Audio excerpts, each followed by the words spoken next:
Folks, welcome inside the Paris Sea Palace, high above 3773 East Broadway. This is a live edition of the Jake Feinberg Show, comedy on Power Talk. Thank you so much for making us part of your day today. And as I continue to vacillate and oscillate between letting the body dance and the rhythm of live music, that has been shelved over the last couple of months due to the coronavirus and the fear, the collective unconsciousness that has pervaded this country. And I've really been on this insecure journey for 9 years after 1,500 radio interviews. And the gravitational pull for me now is to access the divine feminine, people that are willing to, through a lot of different types of healing, mindful meditation, dancing, nutrition, and just in general liberation, helping people be themselves in a time of really serious repression. And I also believe that light beings like my guest are people that are going to have opportunities to have profound change through just their natural vibration and the frequencies that they're operating on. They've been doing it for a long time, but timing is everything, and what you see in the world today is very low vibration and a lot of conformity and a lot of depravity. And it's imperative that people like my guests continue to push themselves out of their comfort zone, to inspire and to let the body dance. Amber Brovelli, welcome to the Jake Feinberg Show. Hi. Hello, friend. Can you just talk a little bit about the lineage of your family and the how early in your life you recognized that you were operating on a spiritual frequency, and was that accepted by your family? Yes, certainly. Well, I guess it would start when I was quite young, pretty much off the boob. My family started introducing animal products into my life, and I instantly had a reaction and pretty much like an allergy to any type of milk and casein and any of the lactic acid that, they were trying to give me from other species. And so they already realized that I was quite sensitive when I was just a babe and, vegetarian, and shifted into vegan when I was, in my middle school, high school years probably. Just to, keep learning and listening to my rhythms. And at that time, I kind of did feel a little bit isolated when I was young, as far as going to my friends' houses and eating just like, the regular meal and everything. And it was always something, it had to do with the animals as well from me early on, even though my body wasn't digesting it. I was still feeling like,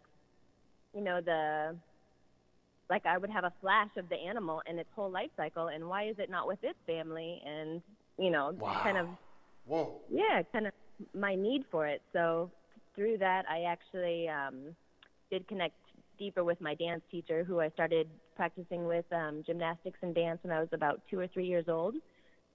And she was a yogi, and she kind of grew up in ashrams, and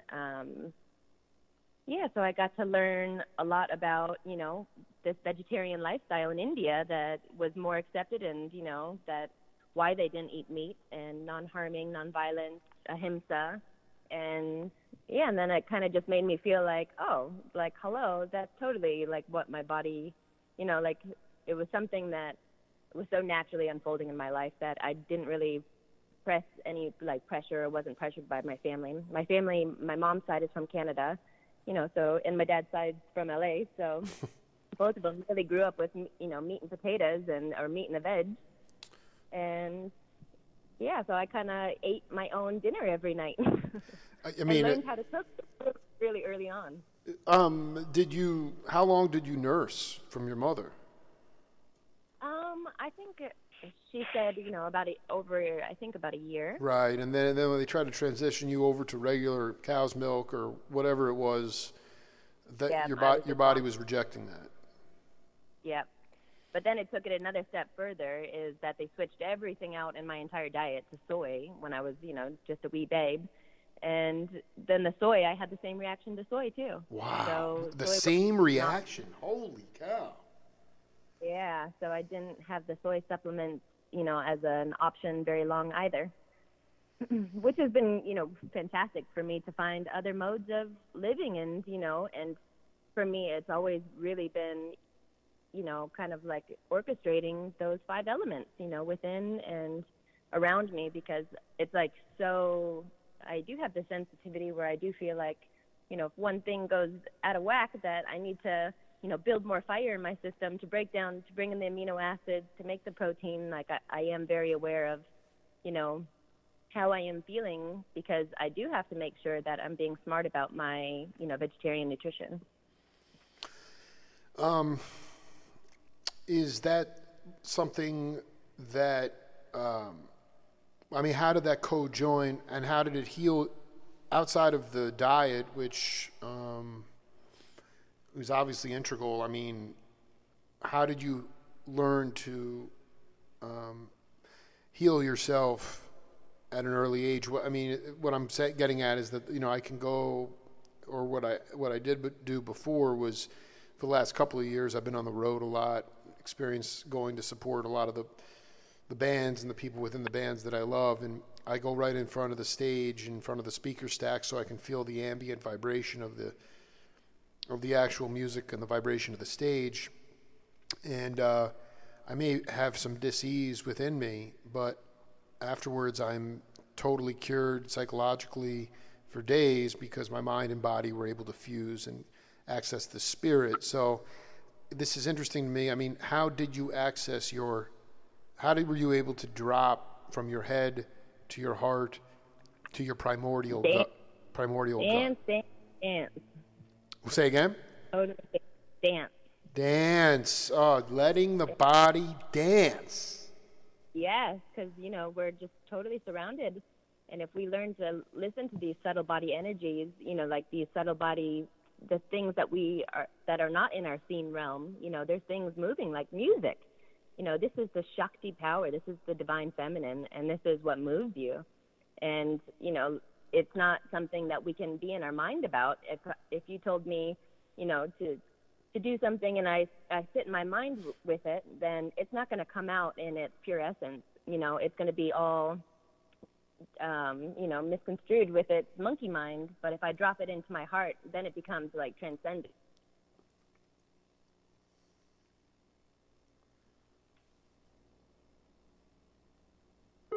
And that I'm also the creator of my environment. So, with my dance teacher, as I mentioned, we had an altar, and she had her guru on it. And so from that, like, I did learn Ayurvedic practices. So I started getting Ayurvedic books when I was like 8 or 9 even. And then I was really drawn to Buddhism.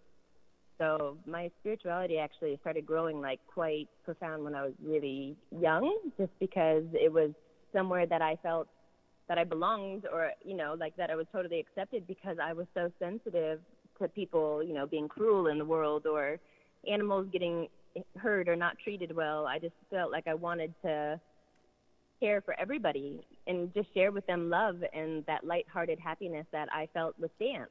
And, that's where I lost myself. And every time, I did have big sadness, I'd go to the studio and dance my heart out until I was literally, sweat and tears, and then it passed me, and then I was totally present with what it was that was arising, that, I let it go. I let it move like the clouds, like the weather. I wasn't able to hold on to it, and let it relish and, get all nasty and manifest into other disease in my body. So dance has really been something for me. It's been like my digestive aid of understanding the world and being a part of the world, because it's bloody hard at times. It is bloody hard at times. I think that when you did, I would assume it was not choreographed was the wrong word, but were you able? Yes. Go ahead. We did a lot of choreography, but because my dance teacher had grown up in these communes, and she actually even raised her 3 kids in a commune, she did have this aspect of Osho that would always do the ecstatic dance. So we always had this time where we could, it was like she would give us sometimes 15 minutes in a day, because I would be at the studio from pretty much after school until like 7 or 8 at night every day for 5 days a week. And I actually started cleaning my dance studio since I was 8 to pay for my tuition. But we had this freestyle session pretty much, that we all had to get into our courage to go out onto the dance floor and just express. Music was put on, and she totally, inspired us to just go do free flow and free form. So improvisation. That's what I was getting at, is like, did you get hip to, I mean, what kinds of, I feel, well, no, I was going to say that, like, I mean, people would probably scoff at me or tell me to go away, but I just feel like it's just, vibration is such it heals the body, and dancing heals the body, and yeah, we can do it on new media now, but I just feel like, I mean, maybe I'm not taking the spread of the virus as seriously as I should or can recognize it, because our state, Arizona, hasn't been pillaged by it yet, but I just think that it is such a shame that people are unable to congregate and heal through vibration. I don't have any distrust towards Western medicine. It's been a salvation for me and my daughters and other people too, but I just wonder, in your mind, about how quickly or whether you think vibrational healing is important in this time, because, I mean, there's not going to be a vaccine for a long time. Yeah, yep. I think, we are at the center of our vibration. So, we're not just, our organism, we have an organism, but every single cell in our bodies is consciousness. And so, from that little state of consciousness, it has its own ecosystem, its own life cycle, it's, everything. So it's, we're more bacteria than we are actually human cells. Right. And this energy, frequency, and vibration is entirely how we bridge ourselves to the world. And that's another word actually for yoga, really, because yoga just means union and to yoke with everything. It's not just saying I'm only yoking with my house and my family. It means that you are living in harmony with your environment, the animals, the plants, your food, what's in your hearth, what's apparent and spreading, as something that, if our resilience is in our cellular health and our, let's say, I can't find the word. What is it? Let me just, like, I don't know what the right, when can we come back to congregation with vibrational rhythm?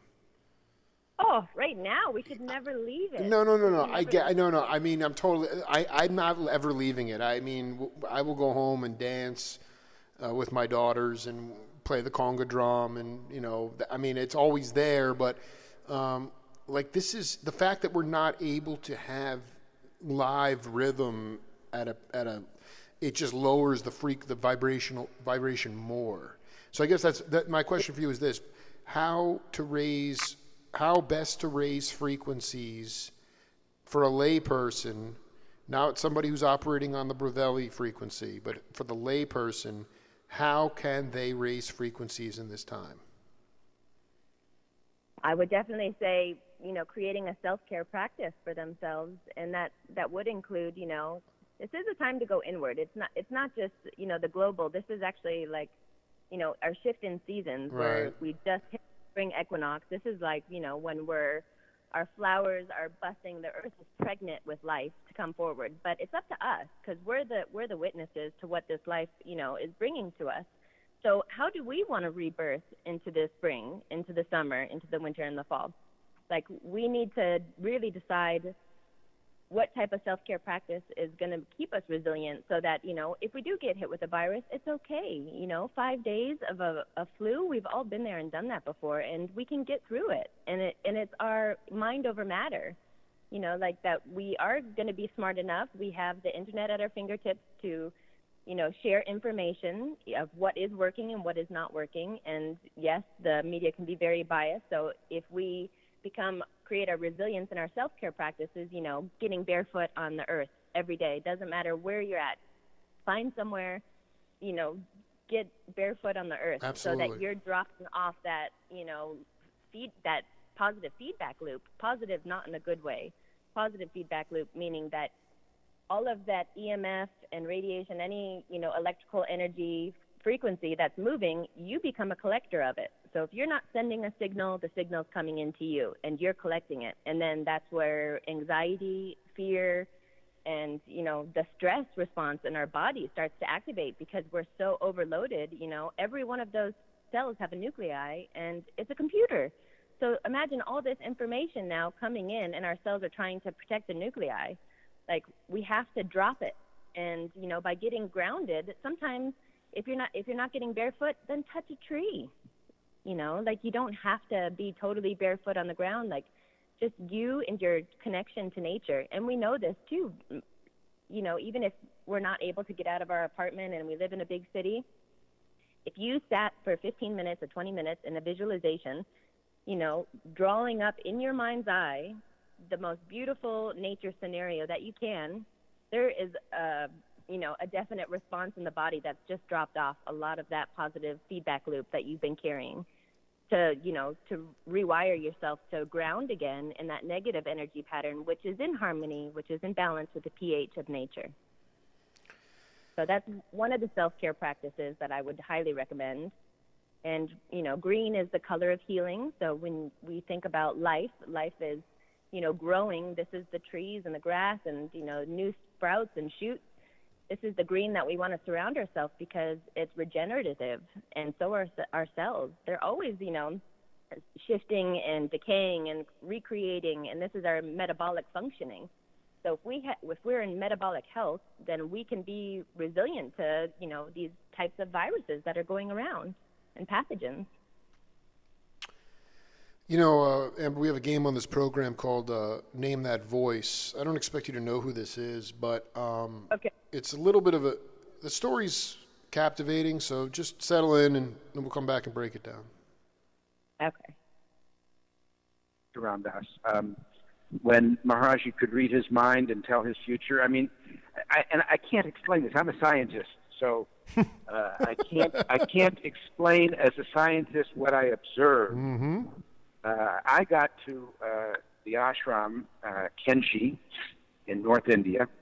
I got there because my wife extorted from me, practiced the ancient art of extortion on me, and said, I will leave you unless you come to visit in Brovelli Baba. And I had to choose between being with my wife, who I've now been married to for 47 years, and again, they say hippie relationships don't last, 47 years, and because I loved her and I didn't want to leave her, or her, more to the point, her to leave me, I went with her to India, and I went to the ashram, and I had read Ram Dass's book, Be Here Now, and I met Ram Dass, and I was intrigued. But my first few days there were terrible. Everybody was bowing down to idols. I hated it. Right. It didn't go well with my Judeo-Christian beliefs. I know what the Ten Commandments say, thou shalt not have before me any other God, and I didn't like this. And then I didn't like the fact that everybody was touching this guy's foot. Bending down and putting their hand on his foot. These were the two things that I didn't like. The third thing I didn't like was that he ignored me. I did think that I would get to the ashram. We had to come from San Francisco. I had to pay off all my debts, my medical school debts. Finally got there. I did expect I would go there, and the guru would say, well, welcome, grasshopper. I've been waiting for you. Not only was there no grasshopper and welcome, right. Nobody said anything to me. I felt like the odd man out. Wow. And they were so nice to my wife. It felt like she was in a cult, and I wasn't very happy. So after about a week of increasingly feeling like this scene was not my scene, I told Georgia, my wife, that I was feeling not well, and I took the day off, and I went around a lake, a kind of Himalayan glacial lake that was in the area, and I was trying to find something beautiful to put into my head to dispel my increasingly dark depression, because I realized if that was not for me, I would lose my wife. And so, I would go and I would take a boat out into the middle of this awful lake that was filled with green algae. It was a eutrophic lake. It was a dying lake. The British had thrown all their junk in it, and now the Indians were paying the piper for that. But still, I kept on rowing. I'd go up to the bank, and I would see a little flower. And as if I could have put that flower into my head or into my heart, it would have made me feel better, but I couldn't do that. And I would just go, and I'd look at the temples that were there, and I would try to find some peace. And I would repeat my mafter. I would try to say something, a prayer in Hebrew or Sanskrit or Tibetan or Hindi or English, every kind of like the greatest hits. The Lord's Prayer and Om Mani Padme Hung and Om Ram Shri Ram or Shema Yisrael. I mean, I could kind of just rattle them off. I didn't know what they meant, but for the first time in my life, I became so distraught I started to pray. I wasn't even sure how to do that. You send a letter to God, you don't know what the proper salutation is. Mm-hmm. And I was trying so hard to be honest and express this terrible feeling I had that I was going to lose my wife. And literally, how do you call the deprogrammers to get her out of a cult? Or if he would give me a small sign that this was the right place for her and for me, I would do anything. And, I looked up in the sky and I said, it doesn't have to be a big rainbow in the sky, Lord. Give me a little tiny rainbow and an oil slick. I'm the only one that needs, or just make me feel something. Or Ramakrishna famously saw two white egrets flying over the sky, which put him into samadhi, into ecstasy. I'll take one. And it can be a dark egret. I don't care. Anything. Nothing. But I had no sign. Right. I was more depressed than ever. And then I came home that night. I said, Georgia, this is not working for me. I'm going to leave. And she said, I know. And we cried and we hugged, and that night was just a terribly hard and tender and loving time together. And the next morning we got up and we packed our little orange backpacks. We divided our meager possessions, and then I got ready to go. And she said, well, you are going to say goodbye to him, aren't you? And I said, we're from the Midwest. Of course you go to say goodbye. Our parents taught us. So I said, of course, I don't like this place, but I'm not without manners. So we got a taxi, and it took us down to the ashram, and as luck would have it, we were the first ones there. Of course, I don't believe it was luck. And as luck would have it, we sat down at the tabletop, it's called a tucket. Little Miss Muffet sat on her tucket. It's a little like a bench that he would sit on. And we waited, and I happened to notice that the villagers had brought flowers and fruit and sweets, and they had arrayed them on his tucket, on his bench, to make the letters of the name of God. And in Sanskrit or Hindi, that name is Ram, one of those names of Ram. And there were apples at the corners of the letters. It was so beautiful. It's called the mandala. So beautiful to have all these fruits and flowers and sweets arrayed to spell the name of God. And whether you believe in God or don't believe in God, like Ram, don't like Ram, have a different God you like, still, it's a treasure when people do that. And they're going to origami. It's such a sweet thing that they had done. And as we kind of sat down and jostled ourselves, one of the apples rolled off the tucket, landed on the ground, and in my monotheistic Jewish way, I noticed that the name of God was incomplete. And they teach you in Hebrew school that the name of God is sacred and it can never be incomplete. The letters cannot be incomplete.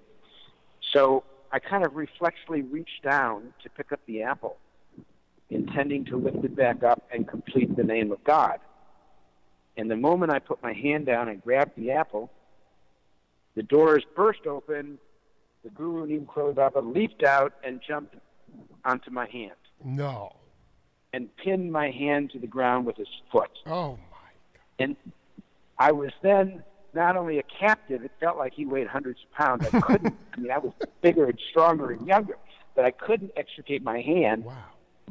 And I was touching his foot, exactly the thing that I had said offended me the most about being in India, is touching a feet.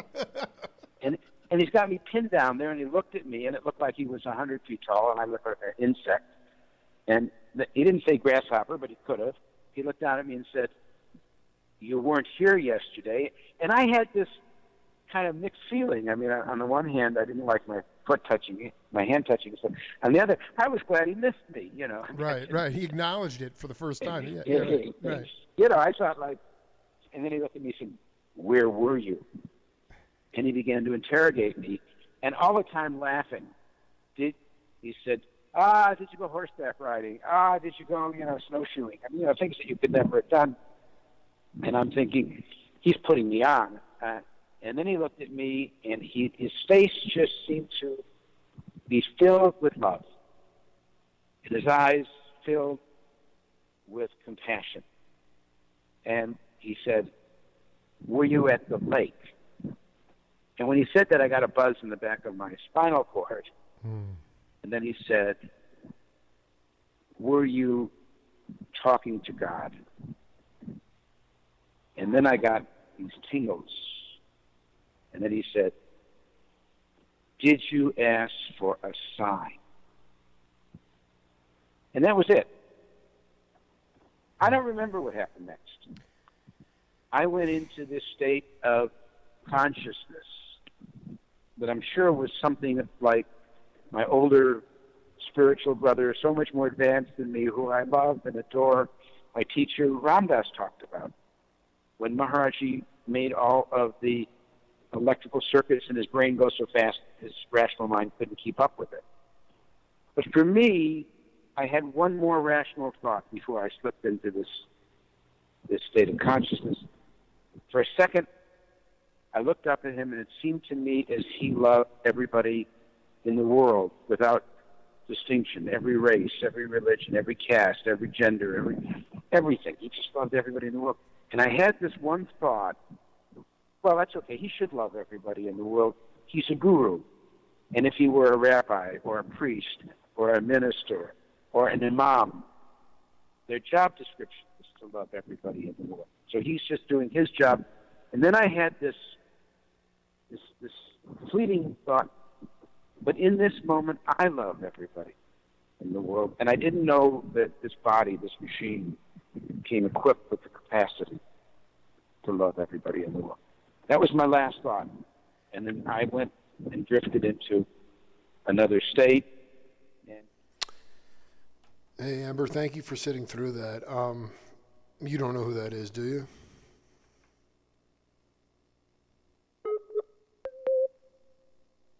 You want to take a guess at who that is? Is it Krishna Das? No, close. Very good friends with Krishna Das. That's Dr. Larry Brilliant. Oh, no, I did not know who that was. Okay, but I actually was at Kainchi Dham last year. Can you say that again? Maharaj. I was just in Kainchi Dham last year at Maharaji's Neem Karoli Baba's. Yeah, well, okay, so, I mean, I didn't play the man just weaves stories, but when he regained consciousness, Neem Karoli Baba looked at him and said, "You are Dr. America." And he didn't know what that meant because he was a doctor, decorated doctor, and he became a team of 10 people who eradicated smallpox from India. And that in itself is a whole other story. But Dr. Larry Brilliant was given that task by Neem Karoli Baba. And wow. Yeah, and, I want you to talk about, I know in my heart and my soul that, you have been through, you've been around the world, you've studied around the world, and you are,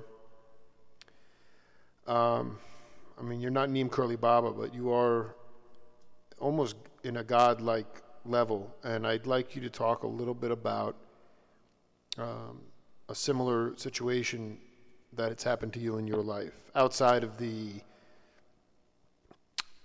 dietary,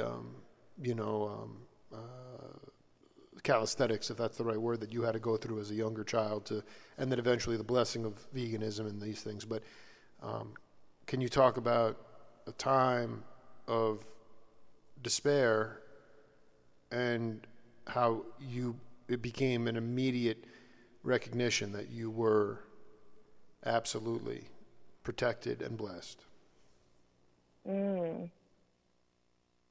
Yes, I can. I would have to say, I think it started for me when I started bringing more Tantra practice philosophies into my worldview and studying with different practitioners and really understanding the non-dual state of our nature. And before, I feel like I was kind of fixated on the dual state of my nature, always thinking that God was outside of myself.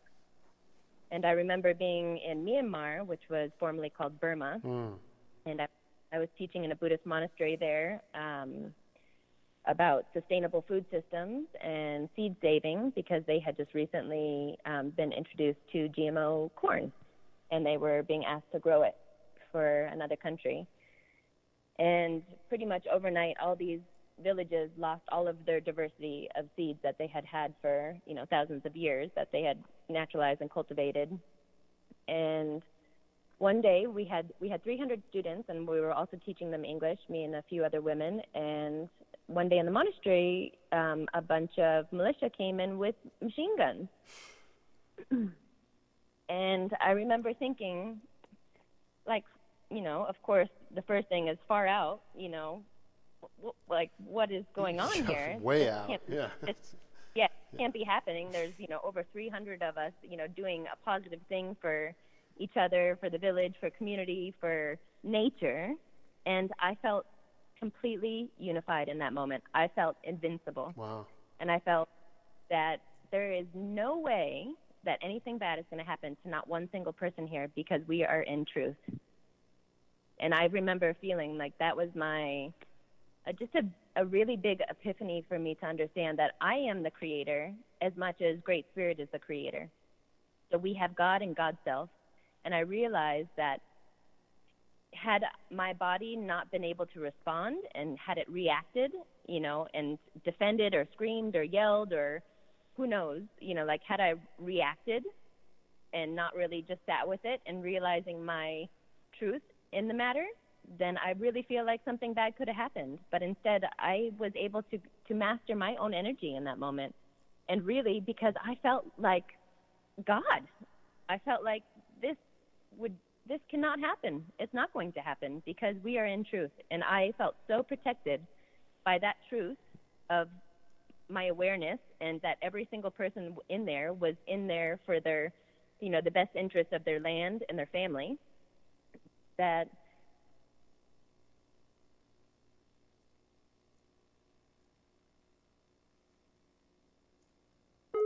of trying to keep merging them. And then I still had these hatha practices, which is the sun and the moon, but it's very much yoga that was brought to the West was very masculine. And, and it was adapted to a more of the soldier boy, like mine. So they wanted for it to be able to, have a place for spirituality to grasp in that way. So that is kind of how I learned. But then I had this graceful feminine state that I learned from, that, I am my energy, and I am my sound, I am my movement. And at the core of me, if I can take a deep breath and really reflect, is it true? Is it necessary? Is it, there's that saying that has those questions, and that really is like the deep breath that I took in that moment when they came in with machine guns, and confiscated all of our purses, and, were holding us down. And this isn't the first time this has happened, but this is the exact feeling that I had that has come over me in that moment, is that I'm standing in truth, and I'm protected by a greater, divine wisdom, and that's the unified field. It's protecting me, because once you are aware of something or conscious of something, you cannot go back from it. And that's what keeps me so optimistic about this life and the challenges that we are seeing right now in our world is, we're being made aware of something. And to me, that is showing that the majority of the people on earth are disempowered. Right. They're not standing Right. in their power. They're not standing in their God self to realize that they are the creator and they are protected by the creator if they are in their true nature, if they are standing in their truth. And I think. How did you do? Did you? I mean, how was it resolved with this militia? One of the women that had organized us, she went and spoke to him and calmed him down and tried to explain, and it was just it resolved. And it was in a different language, so I wasn't really exactly sure how it resolved, but that's what was communicated to me in that moment, that we were on like a stand down for whatever, like a couple hours, like waiting for them to leave. We didn't know if we were getting taken out or Oh what. God, I mean, who knows? I mean, I guess being that you talk about, the idea of talking, granted it was a foreign language, but that in itself is cognitive in your mind. I almost felt like the way you were channeling that whole process was nonverbal stillness or communication, and through that would dissolve any potential crisis. Absolutely. And me and the other three women that I was with, like, that was our subtle body energy, like realizing that, it's okay. We are in truth and we are not doing anything wrong. And I think, like you said, that is a huge, it's like, it spreads like wildfire. Yeah, I agree. When you have, a positive attitude. And that's one thing that I would say that my dance teacher did do to us when I was young is anytime that we said can't or had a bad attitude, we had to do 30 push-ups every single time in the studio. Yeah, no, John Coltrane used to say to people, he'd say, never say you can't do anything. He always used to say that. Yeah. I don't know if he made him do push-ups, but I mean, I know they were practicing scales all the time. I'll tell you, I honestly don't think I've hardly ever said that word in my life because of the way that was trained for me, and in a way she gave me these empowering principles that allowed me to use my speech as my prayers. I didn't want to say things unless I fully meant them and unless I really wanted to embody them. So, I can sit here and talk all negative about the virus, but there's really no reason because I see so much light in it. And that's what the word guru means. Guru is the light shower, the light in the darkness. And even the word Krishna is a back swipe on the tongue, the roof of the mouth, because you're swallowing the nectar of your God self. And it's the light in the darkness within you. So this is the same thing as guru, is Krishna. So what are these aspects in our life? It doesn't have to be an idol. It doesn't have to be even nature. It could be music. It could be dance. It could be so many different things. But what is it in this life that is showing you light? And whatever it is, go there. Go all in. Get it all over it, all up on it, because that's all you have. I dig. I mean, I'm all in. I mean, when you talk about Tantra, I mean, this duality or non-duality, I mean, can you talk about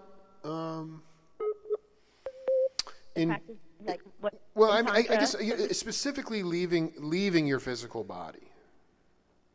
Okay. Yeah, and so leaving the physical body, we can also use that as remote viewing, right. Which we know that Did you just coin that phrase, by the way? What's that? Remote viewing? No. I've never heard. That's such a hip term. Okay. Anyway, continue. Go ahead. Well, I'll tell you, the CIA has been using it for a long time. No, but in a completely different way, though. Yes. Yeah. But they are aware of this. They are. True. Yep. We have our intuitive power, and this is what Tantra really taps into. Tantra it's actually the oldest yoga lineage that there is on Earth, and Sanskrit is also believed to be one of the oldest languages on Earth. So every single sound in Sanskrit is a sound that comes from nature, that's reverberating back from us out back to nature again. So that's why kirtan is so popular with the call and response. Kirtan literally means call and response. So, we have a call, and then it's up to us how we respond to it. And that's pretty much all of life in our reality. So that is a way of yoking ourselves to the whole. And so, when you have Tantra, it is in this non-dual shamanic state. So, as far as our roots go back, they know text, or not text, but they have had proof of practices, 7,000, 8,000. It's even been said that it could have been practiced up to 10,000 years ago. But whatever it is, it was an animistic culture to relate themselves in harmony with nature, and that's communicative. So if we're able to communicate with nature that is sustaining us, then we're in good relation, right? We're in, a healthy relationship, not just with our family, but with all things. And we are able to be a benefit to all things when we're in that harmony and that flow. So Tantra really is fully embodying, this masculine and feminine in one vessel. I am the vehicle. My vessel is a female body, yet I am absolutely half masculine and half feminine. And it is my responsibility to tune that and to align that within me. Because once that gets out of alignment, then I'm not sitting, in my body in a 0-point harmony with my nature. Because I'm forcing something that's not really what it is. But, there is no Adam and Eve. We are one unit. So if I cultivate my energy, if I'm cultivating different practices that is raising my vibration, that's lifting me up, making me feel, this invincible, but it's not even just invincible. It's like feeling totally held, held by Mother Earth, held by everything, because my thoughts become things, because my words become things, because, I have this manifestation power, so I become really responsible for it. And there's a word in yoga, in Tantra, that is called adhikara. And adhikara is being responsible for your own energies and actions in the world. So it goes beyond karma, because karma is actually the action. We always think of karma as the reaction to something we've done. Yeah. But karma actually means it's the action. So now we become the God, right? Now we're not the one idol worship. But sometimes we need idol worship to remember our God self. Like for me, I have many deities around the house. I have, Durga, and I have Ganesh and Buddha and all of these great, ascended masters, whether they lived or not. Like they are someone that reminds me of these powers that I hold within. And to me, that's what Tantra is, because, when I was in Nepal and like up on the Tibetan border, when I would do these practices, it was like everything was shape-shifting from animal to animal to animal to animal. And I was like, wait, it totally made so much sense to me that I embody every single one of these animal qualities on this earth, because this is, great spirit's expression. There's many paths back to the God self, many paths. And it's never just been one way, ever. And we're all, different learners. So some of us are audible, some of us are more kinesthetic and need that dance. Some of us are very visual and need to, be in a meditative state with a deity to realize, because we're enveloping that deity into ourselves. When did you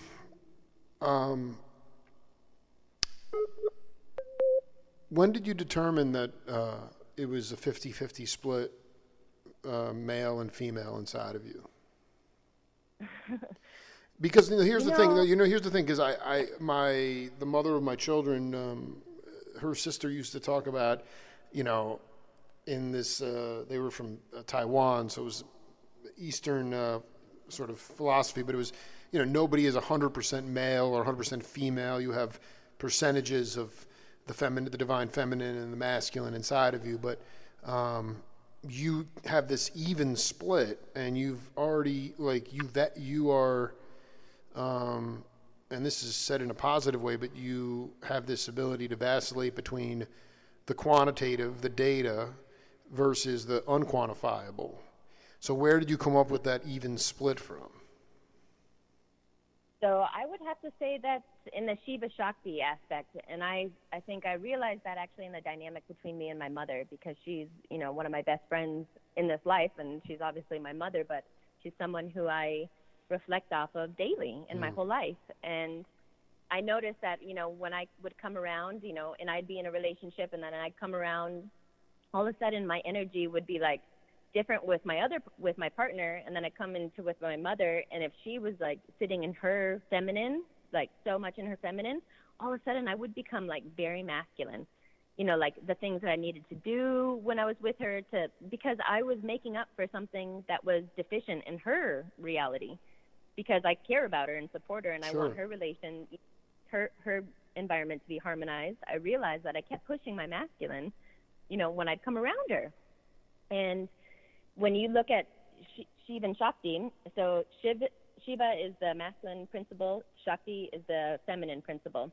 Shiva is light, like that is the supreme light of consciousness, and that is apparent in all living beings on Earth. Every living cell, I shouldn't even say beings, because it's in every living cell. So Shiva is that light of consciousness, and Shiv is nobody, because he's just Shiva on the mountain, you know, sitting on top of the glacial peak that is making contact with the sun every day, day in and day out, shining on all things, indifferent. And then you have Shakti. Shiv just sits there. Shakti is the one who moves. She's the action. She is the love in action, the compassion, the empathy. She's the reflection, the grandmother moon. You know, so we have these different channels in our body too. She's the energy, vibration, frequency. So in order to make this consciousness move, we have to give it action. We have to give it energy, right? So we can have a living cell just sitting there, but unless we give it movement, which with us, this is orchestrated by the 5 elements, you know, in our air and the fire, the heat, the water. So within me, like, this is when I realized when I was out of balance, every time I came around my mom, and, you know, it was detrimental to our relationship too, that I needed to figure out something that I needed to practice for me to sit in my balanced self, so that I could be there long term for her as much as she needed me, and vice versa, because I wanted this relationship with, you know, we're trying to always figure out how we can relate better to one another. And for me, I started, you know, really emphasizing on my practice, my Tantra practice, which, you know, would cultivate hard moments of stillness, you know, in a posture. So that is the Shiv posture. I'm in a hard structure, and then, but I have to move through the structure into the next asana, the next practice, the next movement. So I have to use Shakti to get there, right? And then so I use Shakti and the feminine to get there to another hard structure. And so by using this, you know, it's a play. It's a total play of Shiv and Shakti. And so if I learn to be, you know, sit in my stillness because of self-practice, because of self-discipline, that's something that, you know, and that self-care daily, like, you know, really for us to sit with ourselves is really hard. And I think that's what is so difficult about this virus more than anything in the world, is because we're all forced to sit and look at ourselves. And what is really, you know, on our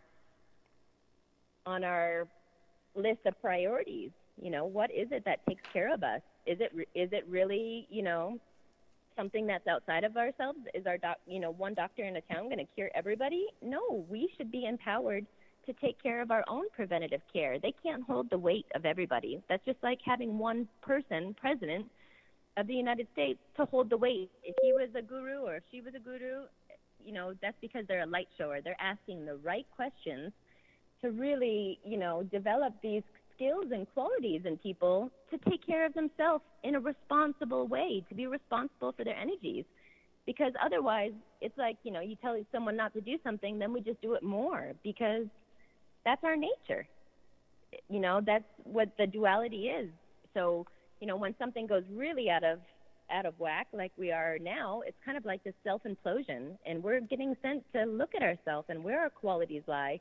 And so when we have to make a self-care practice, we have to realize, where is our masculine principles and where is our feminine principles, and how am I applying that? And is it something that it can sustain me in a vibrant, healthy manifestation in this body? Is it something that I want to wake up for every morning? But, these things, it's, of course, easier said than done. But if we become the discipliner of ourselves and realize that we have to be our master, then it's like a different accountability is happening.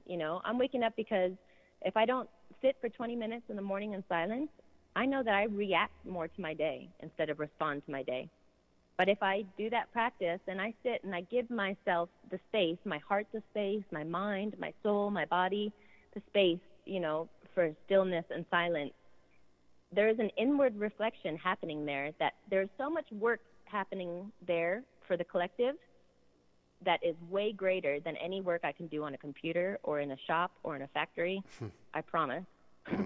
And I've realized that the more practices that I have done outside of myself in all these other countries, trying to help different nonprofit. I've worked with elephant conservation for years in Asia, and we have all these ideas because we're foreigners and we're able to see something that is deficient or construed in an environment that's not representing health. So we're able to put an applique, a solution on it. But guess what? That solution is never long-term unless it comes and arises from within the people that are living there and that are having to deal with it, day in and day out. So you can teach them the tools, but if they don't come to that epiphany themselves, it's not going to be applied. So that's another reason, that I have realized that my self-care practice is my peace bringing to the world. Because if I don't take care of me, my cup can't overflow to help anybody else. And I love, there's actually this quote, and it's so beautiful. It's from Swami Vivekananda. I'm trying to remember. It's condemn none. If you can stretch out a helping hand, do so. If you cannot, fold your hands, bless your brothers and sisters, and let them go on their way.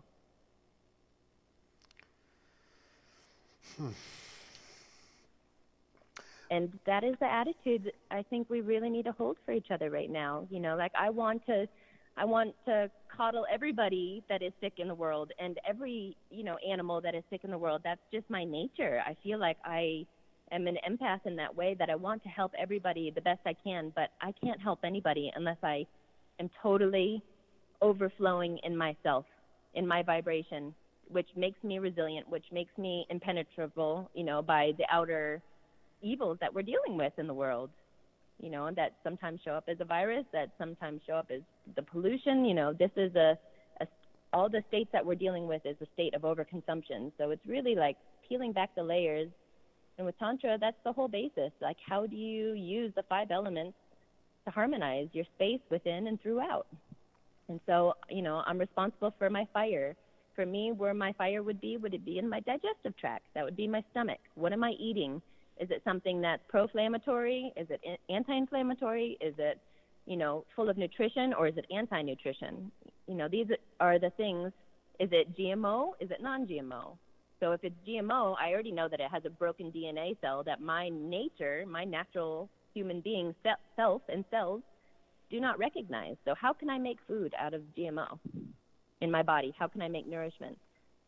These are the things that are going to make us more vulnerable and susceptible, is if, we are being bombarded, with EMS from these new 5G towers. And if you look, I just read a study this morning about a hospital in Kirkland, Washington. Mm-hmm. They had 60% death rate of the virus. But they also, when they were one of the 5 places in positive, negative frequency in any hospital. So imagine, how are your cells supposed to get healthy when there's this underlying magnetic field pushing through, breaking apart your DNA to respond?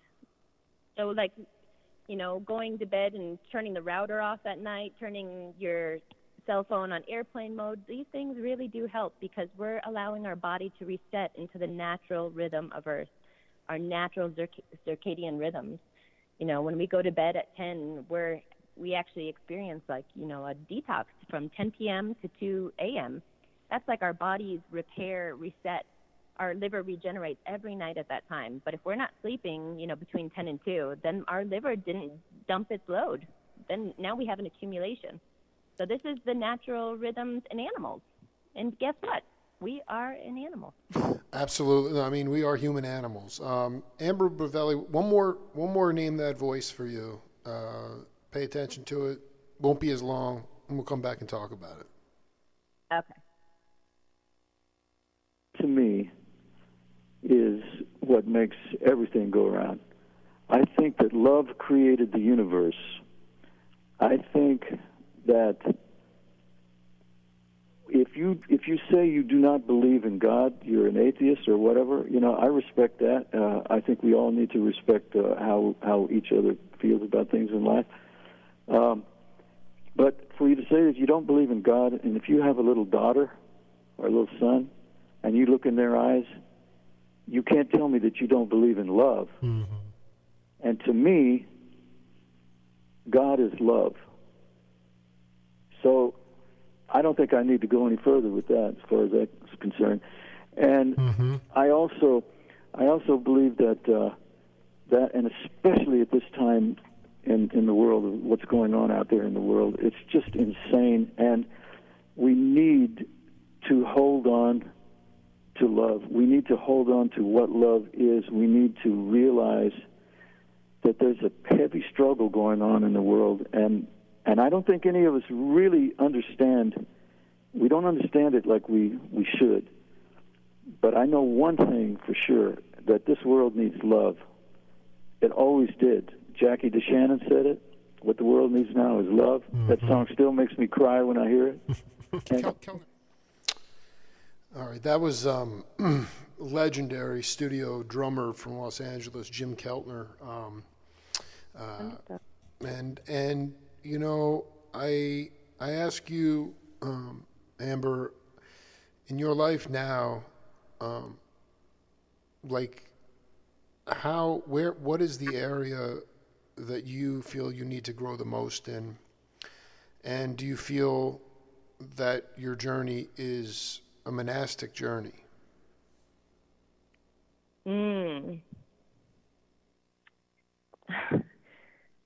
Thought about that a lot in my life. Because it's weird when your cup is full, when you've cultivated these practices that are bringing such radiant health in your life, you feel complete. You don't feel like you need anything outside of yourself. Exactly. Yeah, and I've actually, when I'm single, like I'm not married, and when I am single and not in a relationship with somebody, I really feel wonderful. And I also feel wonderful when I am in a relationship. And I feel like probably the monastic part will not happen, because having a child and, in this life is something that I've wanted since I was a little kid, and that constantly goes under reevaluation every day with the state of the world. But I also feel like, I feel like I've been preparing my body to have children since I was a teenager, because I'm responsible for this little life that I'm bringing in, and love is all of it. And so if I cannot be wholeheartedly and totally enveloped by love, then I don't feel responsible enough to be able to bring a child into this life. This is me personally in my own personal journey, so I really feel like it has been the fuel for me to look at the parts of myself where I still don't like, the parts of myself where I don't feel yoked or harmonized. Like, this is my self-work that I have to show up for every day. And when I sit, for an hour or 20 minutes in the morning and 20 minutes before bed to get that clear state of awareness, regenerative capacity, to clear out all the crap that has been bombarded, around me through the day, because it's so easy. We're so overstimulated with media, with movies, with television, Sure. with whatever it is, and we have to be conscious consumers. And so I don't think the monastic life is me, but I do feel like I'm in the 2020 monastic life where, we can be householders and monastic because we don't have a choice. We all need to be in our God self. And I hope that I can ask the right questions to the people that are drawn around me, to bring them into that state of radiant health themselves, and for them to feel like a vehicle of change just by them being and showing up with themselves, with their responsibilities within their immediate family and outwards, we always try to go so far outside of ourselves to help, to be the change. And the further I went outside of myself, the more my health suffered, and my comfort in ease in this world suffered, and the less help it actually did on the outer bit. It was kind of just like, grinding rocks with no energy. And the more the self-care practices that come in, and reminding myself of the love and waking up with the attitude of love, like I do try to stay in silence for the first part of the morning. And I actually even like to do silence one day a week. I just let everyone know that I'm not going to talk on Thursdays. And I chose Thursday because that was the day I was born. Wait. I'm so sorry to have to do this interview today. No, that's okay. Yeah. Well, I was meant to talk today, obviously. Obviously. But Yeah. I don't do it all the time. And I've learned this because I did go rigid, with my diet. I was raw vegan for like 5 years. And the rigidity hit me back in the face with, another soulmate connection that I had in a relationship for a couple of years.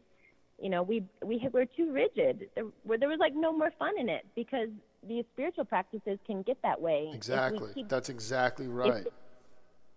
If we keep doing them, these old traditional ways, tradition is good to a certain extent, but we have to be able to adapt it today, because the reality is this is epigenetics.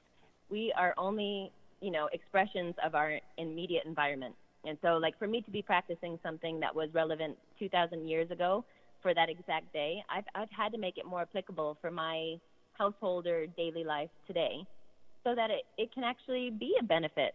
But if it's torturing me and, like making me feel like, oh, I got to do this again, that's not going to be good for anybody. So that's the same state of attitude, about food. If I think, oh, that's like the worst food in the world, no way am I going to eat it, because my mind just gave that food power.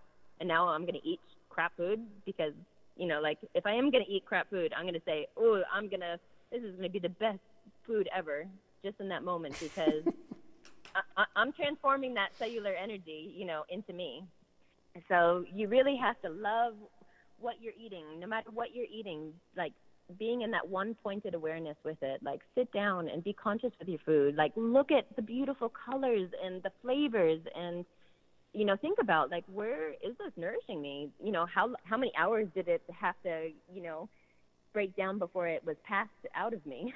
Like, these are real silly questions, but it really gets you to know about your own rhythm. And we're like the moon. We're water bodies. So that's, most humans are about 60% water. So we're waxing and waning. We're always in this monthly cycle of change, and it can be daily cycle of change. We have a circadian rhythm of, a 24-hour time clock. So we have, like, all these seasons, all of these things within these cycles, and to be more permissible to ourselves to actually enjoy and experience and be in this ecstatic state of elevated awareness, which is love. The Shiv, the light consciousness, that's love, because it's its original imprint here in our cosmos, in our universe. This is the spark of life that is apparent on our earth. And I actually did go through that little phase of atheism too, by the way. Well, we're really just getting started here. I mean, this has just been a profound experience. Amber,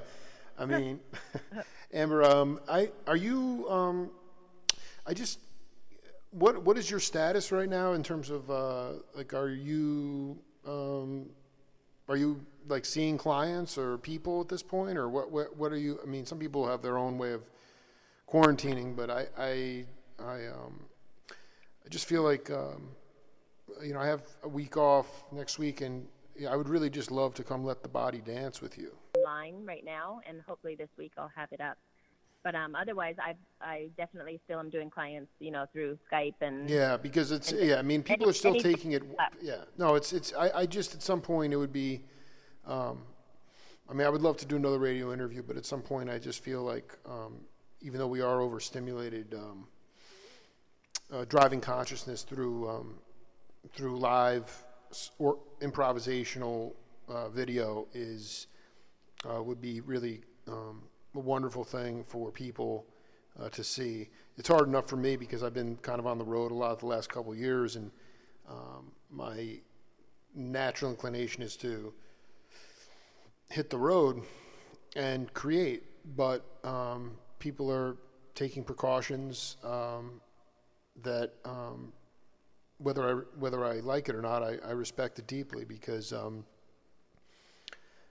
I don't want anybody to. I don't want anyone else to be harmed by this disease, which doesn't seem to be dissipating at all.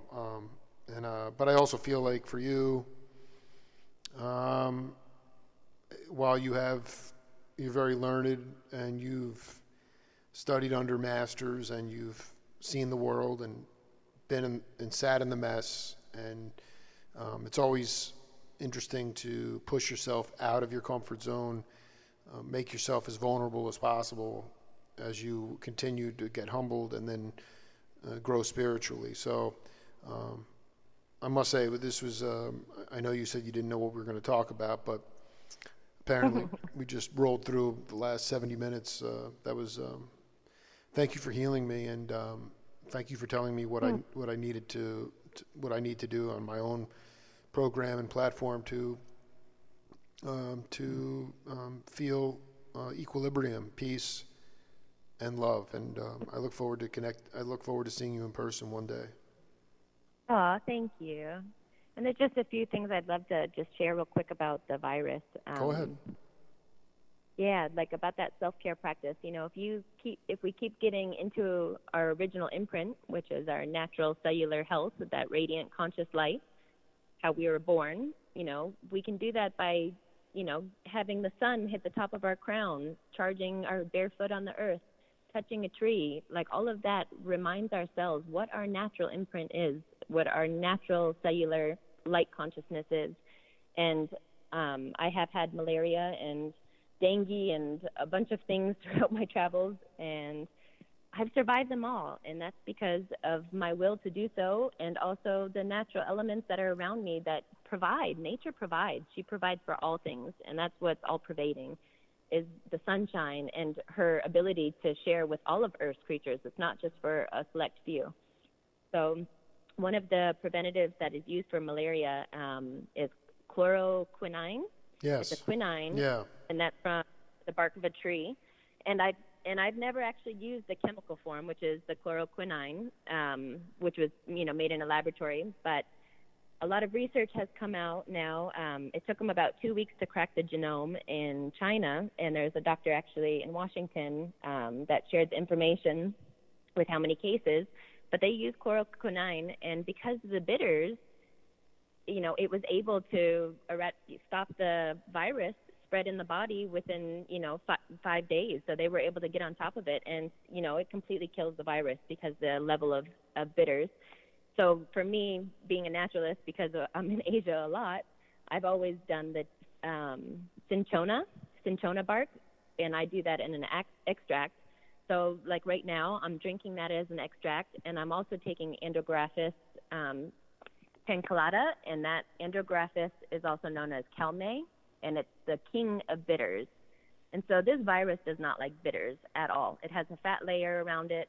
It is a large virus, which means any type of fabric that we put over our face or nose is going to prevent it from inhaling it and sticking to our mucosis.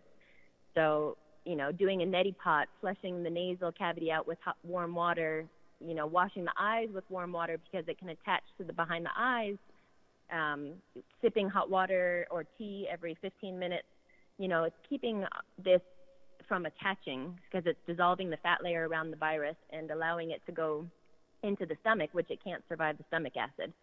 But the virus itself, if it attaches, it takes about, I think, adding these bitters, vitamin C into your life, vitamin D. What about OSHA? OSHA's great. That's called bear root. Yeah, that's right. Bear root. Yeah, exactly. Yeah. Yeah, that's the only food that's available for bears usually when they wake up from hibernation. No, that's the same thing. You realize? Yeah, I did. I know. I It did. totally is. I That did. is bear medicine. Every winter we get bear medicine. So Amber, listen. I got to tell you. Do you think we could do part 2 next week, so we could just focus directly on strategies for dealing with this? Because I think that I really don't want to rush through this, but you sort of blew my mind open today already. So I kind of need to decompress a little bit. No worries. Yeah. Well, I would recommend everyone to do a little shaking medicine today, and that's just literally stand up wherever you are and shake your body from your toes, your calves, your knees, your thighs, your bum, your abdomen, your chest, your arms, your head, and roll it back down like a wave up and down the body, and let every cell in your body know that you're in health, and you know, I love you. I love you. Thank you for supporting me. Thank you for holding me up in this life. Because those cells, forget too, and the more that you're conscious of them, the more they're going to be in health because they're in relation with you, and you're reminding them of that. Amber Brovelli, please go back and inspire in your world, and we'll find the time to do set 2. But I'm just very happy that we've connected because I'm always looking to inspire people, and I just feel like we are at a point where Western medicine is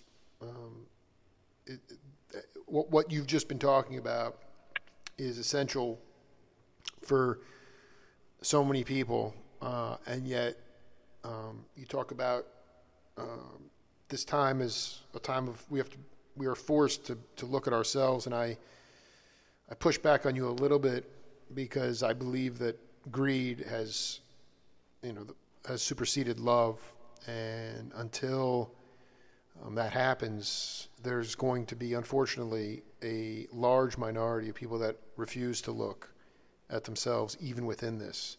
And I think that's a struggle that I'd like to talk to you about further in the future. But at this time, I'm going to go let the body dance and marinate on this wonderful discussion. So bless you, my friend. And yeah. Magnify the love.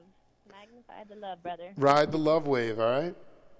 Yeah. Well, the more you magnify it and let that, the good things, the gratitude in, and reminding that gratitude, that love is going to grow all around you, in the people, and everything. Thank you, my friend. Have a beautiful day. Thank you. You as well. Bye. Ciao. Yeah, cheers. Bye. Bye. 2 more interviews in the book, Finding Alternative Ways to Expanded Consciousness and Happiness. That's it for the Jake Feinberg Show. We'll see you tomorrow.